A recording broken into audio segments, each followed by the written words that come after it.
জনাব, আপনাকে দিয়ে আলোচনা শুরু করতে চাই, যেহেতু এই আন্দোলনের সাথে সক্রিয়ভাবে আপনি আছেন। তো আমরা দেখতে পাচ্ছি গত কয়েকদিন ধরেই আপনাদের এই আন্দোলন বিশেষ করে যেন না হয় বা এটি যেন বড় আকারে ওইভাবে আসতে না পারে, সেজন্য সরকারের পক্ষ থেকে নানা উদ্যোগ আমরা লক্ষ্য করেছি। আপনাদের কাছে কি মনে হয় সরকারের পক্ষ থেকে এই 6 এপ্রিলের লং মার্চ বন্ধের এই তদবির বা এই উদ্যোগ কেন? বিসমিল্লাহির রহমানির রহিম। আজ অন্যতম সংবাদ মাধ্যম দিগন্তের মাধ্যমে আমরা প্রিয় দেশবাসীকে, শ্রোতা এবং দর্শক মণ্ডলীকে এবং এদেশের কোটি কোটি জনতাকে, বিশেষত ধর্মপ্রাণ তৌহিদি জনতাকে এবং মুসলিম বিশ্বে প্রায় 100 কোটির উপরে মুসলমানদের উদ্দেশ্যে আজকে যে সংকেত, যে আজকে হযরত আল্লামা আহমদ শফী দামাত বরকাতুহুম, যিনি হেফাজতুল ইসলামের প্রতিষ্ঠাতা আমির, এই হেফাজতুল ইসলাম আজকে আমাদের বিশেষত এই দেশে, বাংলাদেশের 90% মুসলমানের এই দেশে ঈমান এবং ইসলাম রক্ষার একটা পবিত্র শিরোনাম হয়ে গেছে। এখানে যে কোনো সংগঠনের গুরুত্ব বহন করে ওই সংগঠনের পরিচালক, আমির, প্রতিষ্ঠাতা তার ব্যক্তিত্বকে এবং তার গুরুত্বকে নিয়ে একটা সংগঠনের পরিচিতি হয়।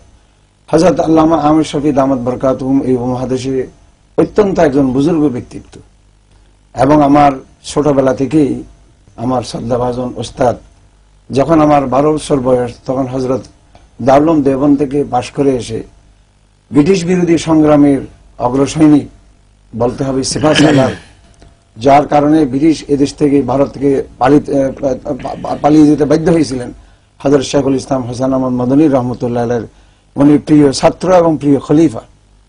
হযরত আল্লামা আহমদ শফী দামাত বরকাতুহুম অনেক সময় গর্ব করে বলেন, নিজের সৌভাগ্য মনে করেন যে বুখারী শরীফের ক্লাস দারুল উলুম দেওবন্দ মাদ্রাসায় অনেক সময় দুপুর 12টায় হতো, রাত 12টায় হতো, রাত 2টায় হতো। কংগ্রেস এবং জমিয়ত উলামা হিন্দের শিরোনামে ব্রিটিশের বিরুদ্ধে যখন সংগ্রাম হতো, অনেক জনসভা করে আসার পরে নিশি রাত্রে আসলো হযরত মাওলানা হোসেন আহমদ মদনী সবক পড়ে। সেই সবকগুলি আমি 12 মাসের কোনদিন একটি আমি সবক কাজা করিনি। আমি হযরত মাওলানা হোসেন আহমদ মদনীর সিনা বরাবর বসে আমি বুখারী শরীফ আগোরা পড়েছি। যিনি এই প্রিয় ছাত্র এবং প্রিয় খলিফা, তার শ্রদ্ধাভাজন ওস্তাদার পীরের এত বড় আধ্যাত্মিক উনি ফয়েজ বরকত হাসিল করেছেন।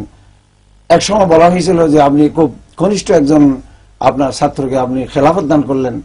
হযরত মাওলানা হোসেন আহমদ মদনী কিছুক্ষণ চুপ থেকে বললেন মুরাকাবা করে যে मैं तो देख रहा हूं कि पूरा बंगाल उसके पीछे दौड़ रहा है, अहमद शफी के पीछे दौड़ रहा है। আমি দেখছি পুরা বাংলা তার পিছনে দৌড়তেছে। এটা ভবিষ্যৎবাণী একজন বহুত বড় হাদিস বিশারদ বুজুর্গের, যার কারণে ব্রিটিশের পতন হয়েছিল ভারতে। তো হযরত আল্লামা আহমদ শফী দামাত বরকাতুহুম আমার শ্রদ্ধাভাজন উস্তাদ এবং পীর, আমি গুনাহগার ওনার খলিফা।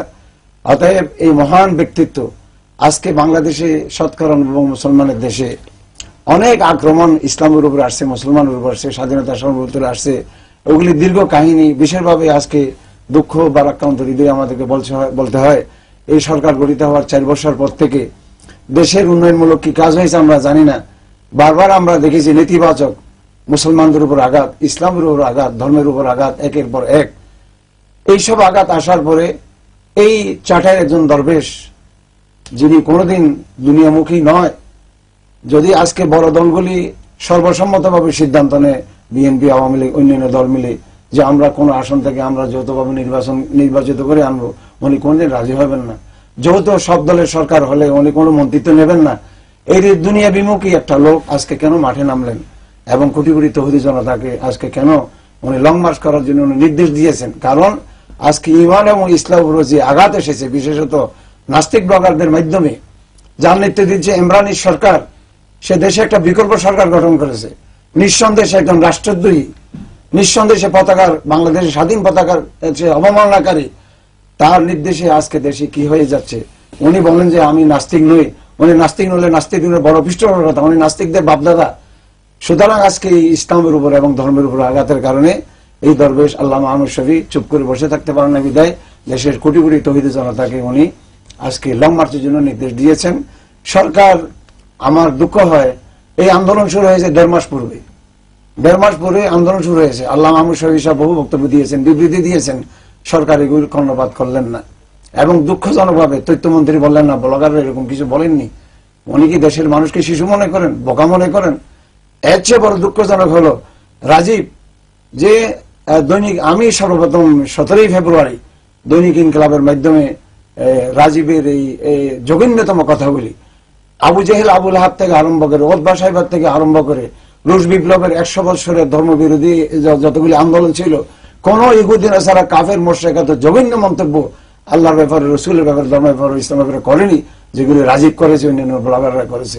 সে রাজীব মারা যাওয়ার পর কে বা কারা হত্যা করেছে, মারা যাওয়ার পরে তাকে দ্বিতীয় যুদ্ধের প্রথম শহীদ খেতাব দেওয়া, ইসলামকে চরম অবমাননা করা, মুসলমানদেরকে অবমাননা করা, এটা চরম দৃষ্টতা ইসলামের বিরুদ্ধে।